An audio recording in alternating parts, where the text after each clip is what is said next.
So, hi, good night. Welcome everyone. My name is Ari. This is Dylan, coming here from the C3 Center in South Trinidad. We want to say a special thanks to Mr. Kern Tyson for coming on today.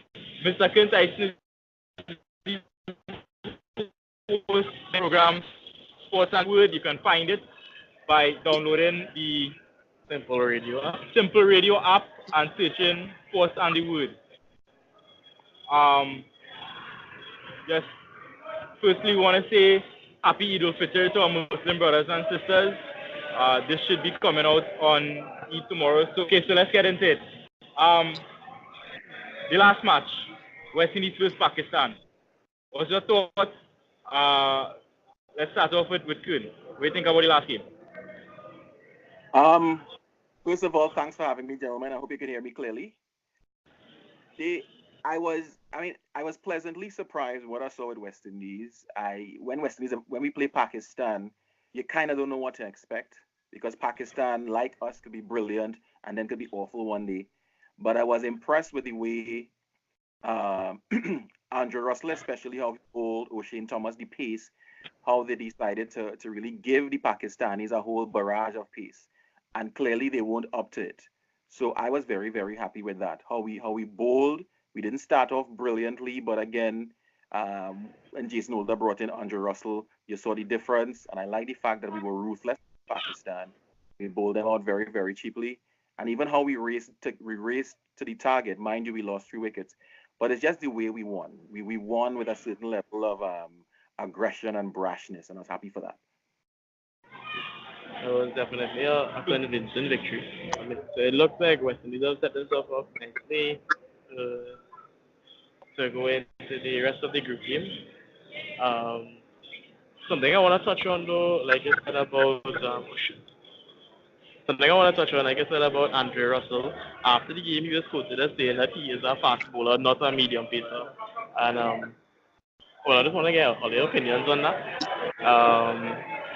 With respect to Russell, especially in the IPL, we saw that although he bowled a lot in the IPL, he wasn't frequently used for the full 4 overs in every match. And even in the game against Pakistan, he wasn't used for his full 10 overs. I think he bowled like 4 overs. Yeah. I mean, we out them now pretty quickly, but after having the start that he did, what kind of confidence you all have in Russell's ability to bowl a full spell in a game for the West Indies? Do you think that is something that's likely to happen regularly as the tournament proceeds, or if you think that they're going to continue to use them as that kind of clutch guy, that clutch bowler to come in and get wickets when we need? I think the one down position that he has in the side where there's a change after Holder. So obviously Russell has a little bit more pace than Holder and he has a little bit more bounce because he bowls a heavy ball, he hits the wicket hard and he gets the ball up. So I think that him as a first change option is ideal. And the reason why is because if he is used as a first change option and he bowls, let's say, a 4-over spell, because I wouldn't think that Russell would bowl anything more than a 4-over spell. That means we give him some rest period until he has to come back in the back end. Obviously, in the last game, we wouldn't have seen that because he bowled Pakistan before. So it gives him a little bit of rest before he's able to come on. I think as we go along in the tournament, we would see Russell maybe being bowled as 4 overs in front and probably 2 or 3 overs for the most in the back. And he really needs to be paced because you don't want him to burn out coming out to the end of the tournament where hopefully we reach the semi-finals and the finals. So I think that they need to pace him with respect to him saying he's a fast bowler. I mean, judging by the pace that he bowls, you really can't say he's not a fast bowler. You really can't, because he puts it back into it. Yeah. Whether his back could take it or not, that is the next question. Yeah, they cannot string that man and he had to put no back into them. Back broad though. The back broad. So I think that they need to pace him, but using him as a change bowler because Holder is a slower bowler. We know that. In pace with Russell, I think is a good idea. I would like to see Russell, as you said, I agree with you. First change and maybe bowling 3, even 4 spells. I think you could actually pace him into even 4 spells because I'm very concerned about his fitness. Although he says he's fine, um, I'm concerned about his fitness.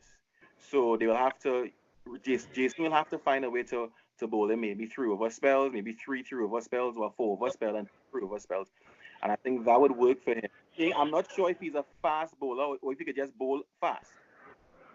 So he to me he wouldn't be a consistent fast bowler, but I think in periods he could actually bowl fast.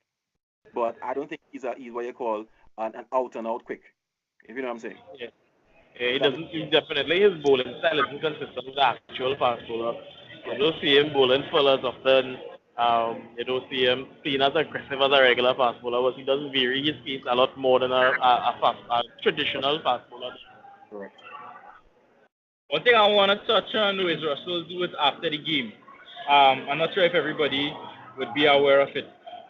Russell is quoted to say that we gave you the start you desired and we're definitely feeling the love. The start showed we can do it and we're on our way. We're not going to get complacent. We're not going to say we've already won it. We're going to give ourselves the best chance, taking it game by game. And he also said we won't allow you to wake up so early. Talking about the fans, he's saying that we won't allow you to wake up so early in the morning and ruin your sleep and then disappoint you. We're trying our very best. We are here to win matches for West Indies fans and take it all the way and lift trophies at Lords. Stay with us, believe in us. We will do it for you, all loyal fans. I mean, people say that these guys are mercenaries playing T20 around the world, but this shows you the passion that these people have for the West Indies cricket. And even though some players might have been mistreated by the previous board, where they wouldn't have been taken seriously in ODI cricket or be labelled as certain of players of certain formats. I mean, look at the commitment that these people showing to West Indies cricket, and I think this just shows that right into the bin, because for Russell to say something like that shows the passion, and he's not the only one that has that type of passion. I think we as West Indies fans, we need to see that and appreciate that in these players. They will play for West Indies once they are allowed to have, if it is that they have some contracts and play for West Indies at certain points. I mean, these are high-quality players. We have a number of high-quality players here in the Caribbean, and we need to appreciate that they are in high demand, and the board needs to appreciate they are in high demand around the world and give them a chance to express and make our money along the way, because this is their living, this is their livelihood. So I think that's something that as a fan base, West Indies really need to appreciate, because I mean that's a fractured thing, a topic of real contention around the West Indies. I mean, if you look at the demand for West Indies players across the world in every single major T20 tournament, and in every single franchise, with a number of teams in every franchise, they have West Indian players being the top players in every team. I mean, look at Andre Russell. He was the MVP again this year in the IPL. KKR didn't even get into the semi-finals. Well, to the final four. But Russell's performances was literally the thing that made KKR stand up at the start of the tournament and look like they had the potential to go on and win the tournament. I mean, they crashed eventually. Russell was just a beast through and through. The duration of the tournament for KKR. Yeah. So up Russell, man. Up Russell and up the whole of the West Indies for this tournament, because these players, they have passion for this format and for this type of cricket. Let's put that to bed. So let's switch gears now and head into a previewing the game against Australia. So it's a big game, man. It's a big game. I think that this is the type of game, this is the acid test. Because Pakistan is a side that could be up and down. And maybe we catch them on a bad day. The same way a lot of sides catch us on a bad day.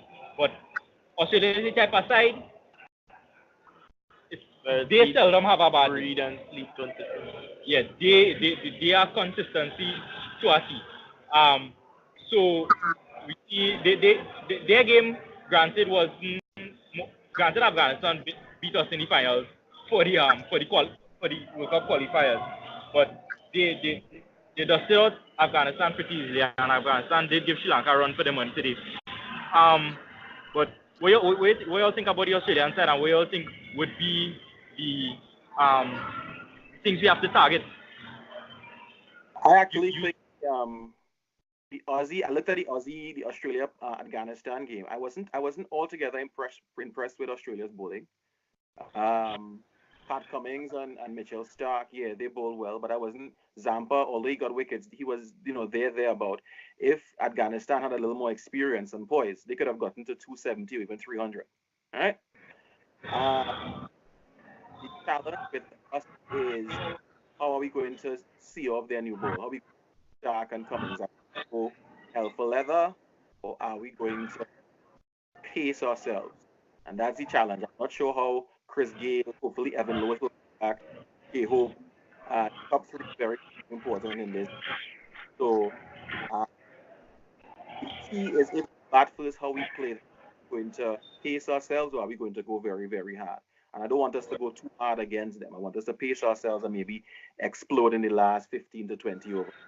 That's the way I want to play. You don't want to just go. Do we have the batsmen to do that? I'm not sure.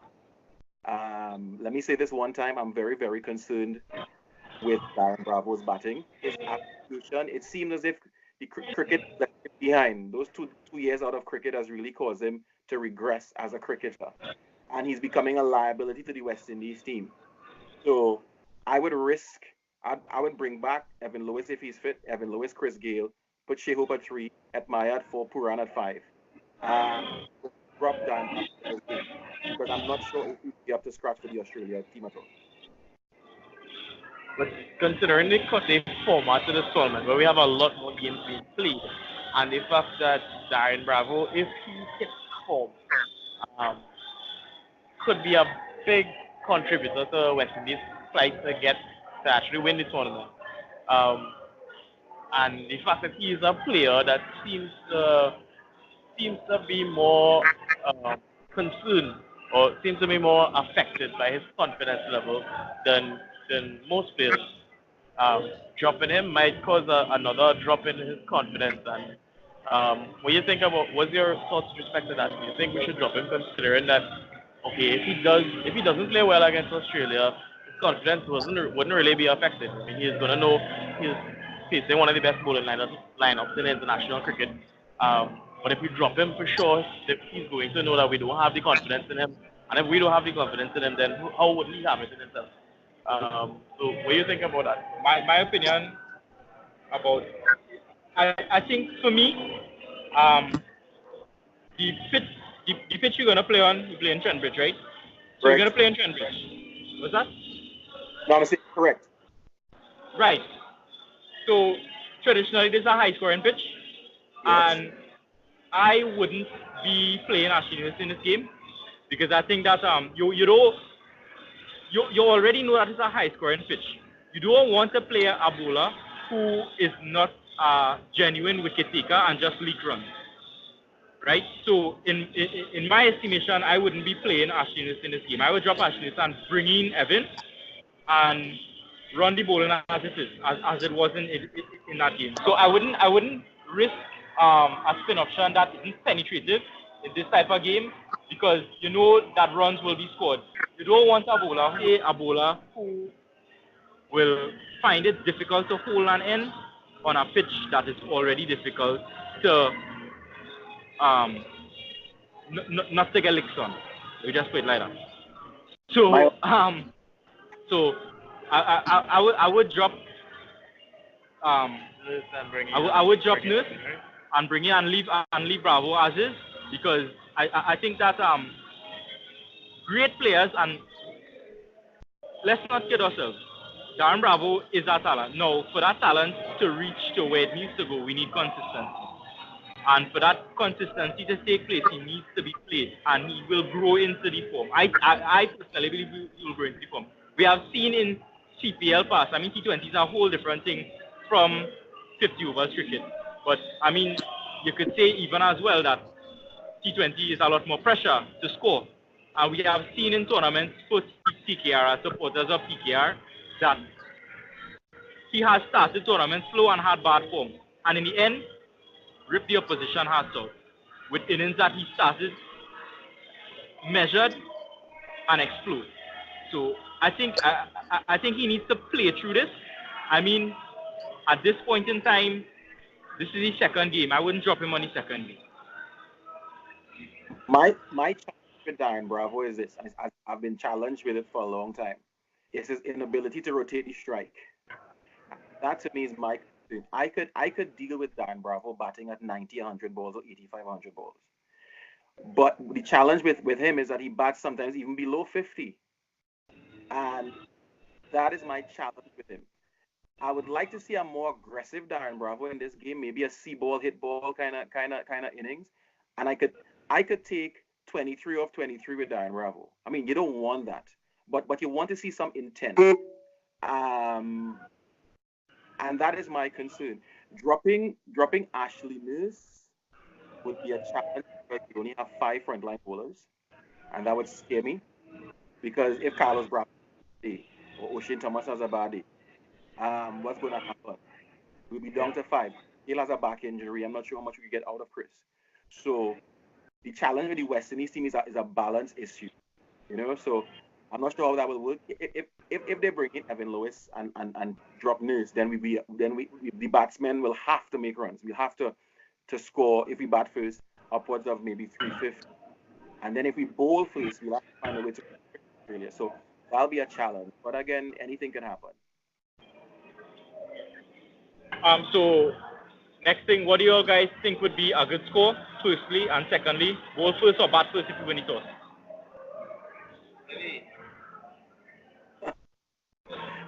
A good score, I think 43-50, between 320 to 350. I'm thinking if I win the toss, I would consider bowling first because I don't want Stark and Cummings to get a fresh early morning pitch, that fresh early morning. I don't want them to get that. Yeah, I think I agree with Kern on this one. 320, anything upwards of 300, I think is good. It means we didn't collapse. And for me, against Australia, considering the nerves that we're going to have against the opposition, but again, I think this team has a lot of experience. Even though it's young players, the team has a lot of experience in terms of they've all been playing high end, the highest end in cricket, and even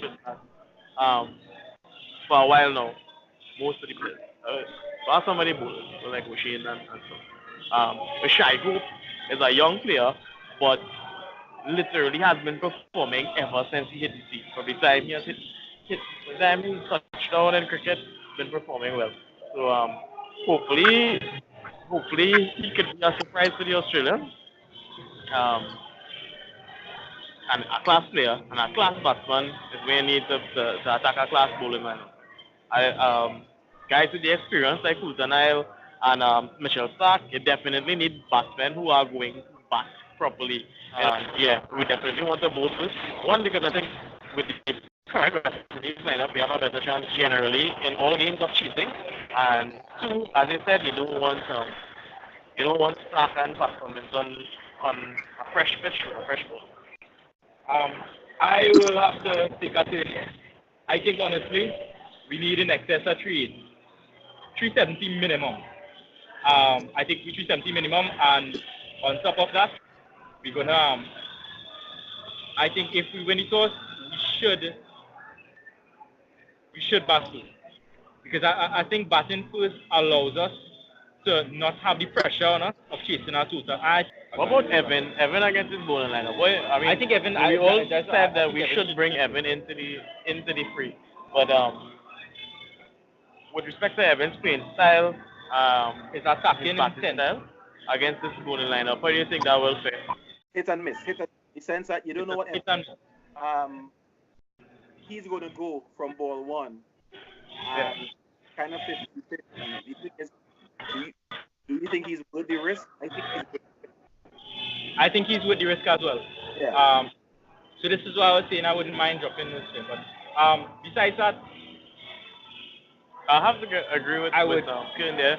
In terms of the bowlers, we definitely don't want to have 5 full-time bowlers alone. Yeah. Like, 50 overs is a lot. It's a dynamic game. I would say that we need something in excess of 370, for sure 380. And I think we should bat first because I don't want these players batting under pressure. I think to bat free in this tournament, in the initial phases of the tournament, is something that would be really necessary. Later on in the tournament, I think batting second would be a good option because they would have the confidence that they could play and have the confidence in the conditions to be able to bat under pressure and make runs under pressure. But in this initial phase in the tournament, I think batting first is the better option because it allows them to bat free and bat without pressure and make runs. And then when they make runs now in the back end, Russell and people like Holder, and they could come and blow it up. I think the only way that we have a chance in this game, it may seem pragmatic, but is to make runs early and make too much runs for Australia to get. Not to bowl Australia out, just make too much runs for Australia to get. I think that is the best way to win this game. I understand your approach, and the issue I have with that is that when you have Warner, you have Dean Warner, and yes, we have Warner, we have Khawaja, we have Steve Smith, we have all these guys. I don't think any total is an insurmountable total to Dave Warner and Steve Smith. I really do. I agree that no total is insurmountable for them, but it take one ball to take a wicket. Correct. And scoreboard pressure too. To strengthen your point about batting first, although I prefer we bowl first. To strengthen your point though, later on in the tournament, it might be more. It'll be better to bat second because the pitches will become a little tired, a little more batsman friendly, lower bounce. But us back,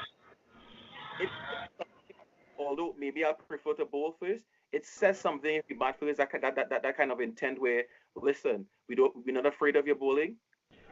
Exactly. Stark. We're not afraid of Cummings. We're not afraid of Zampa or Lyon or whoever is going to bowl. We're gonna come after you.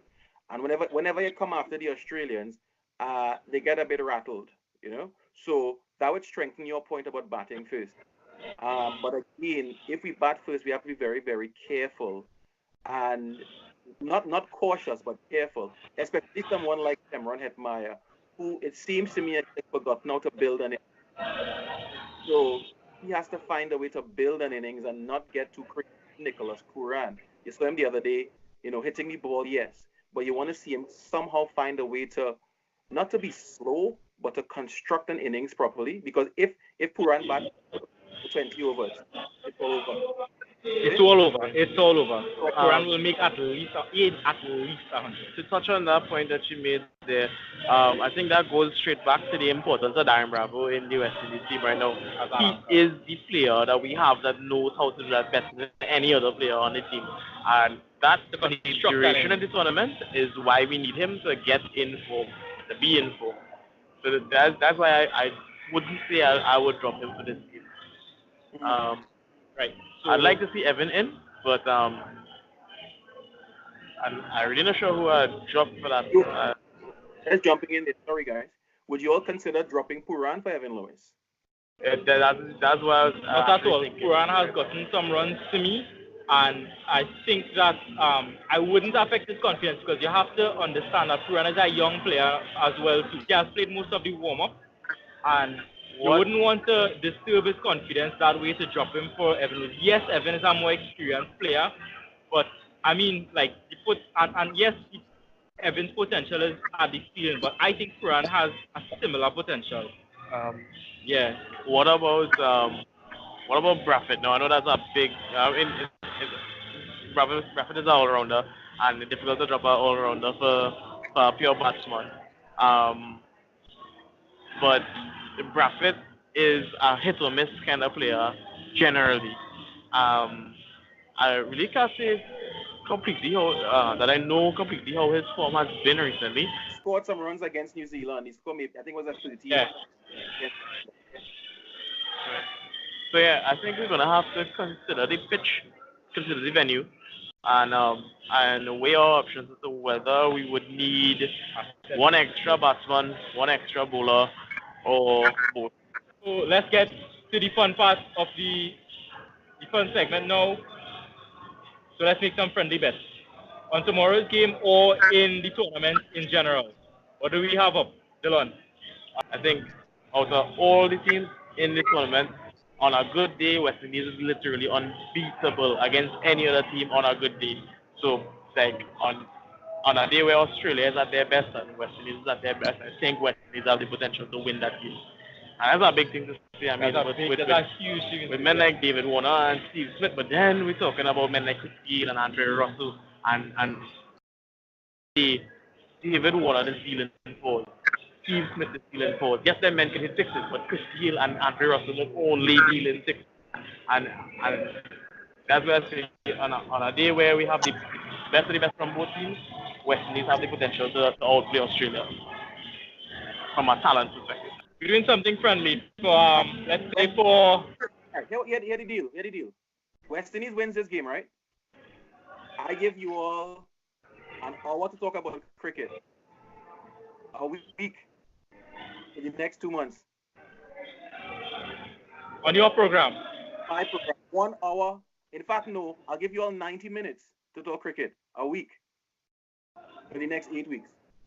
That's my program. I think Dylan in heaven from Nako, one thing he loves to do is talk. He have nothing he loves more than talking. I think Dylan reaching the sky right now. I would love to do that.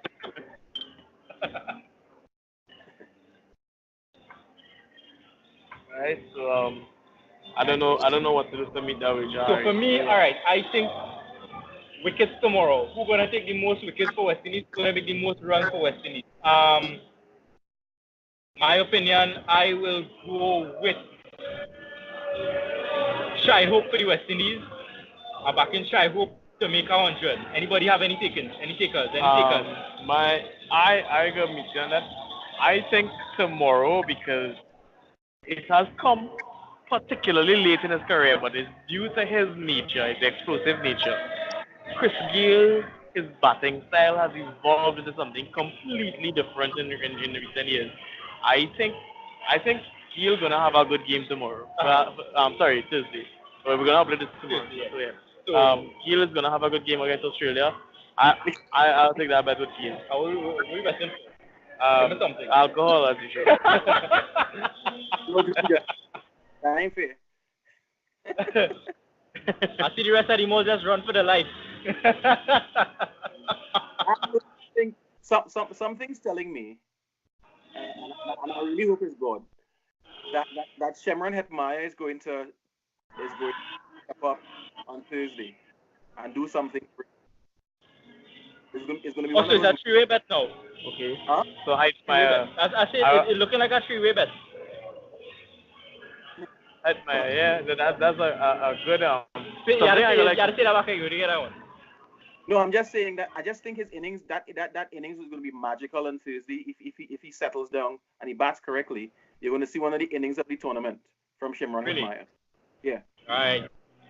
I would love to see him take it to the Australian bowlers. They're gonna be completely lost. They're gonna be like, who's this guy? Where is he from? Where does this guy come from? See him make a statement because these guys are a little bit ignorant. They don't like us, especially by somebody who they have no idea who that is. Yeah, they don't like a young player beating them around. These are guys who are experienced bowlers. And I would like nothing more than a man like Hetmyer or Hope to believe. Refer to one Jermaine Lawson.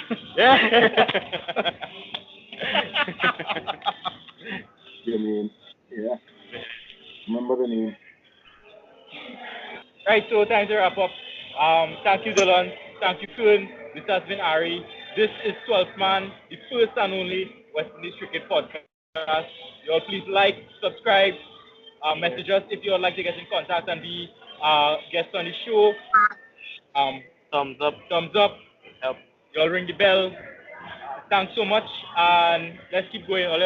Rally around the West Indies and we beat this Australian side now. Let's try and win this World Cup. Support the side. Support the players. Any last words?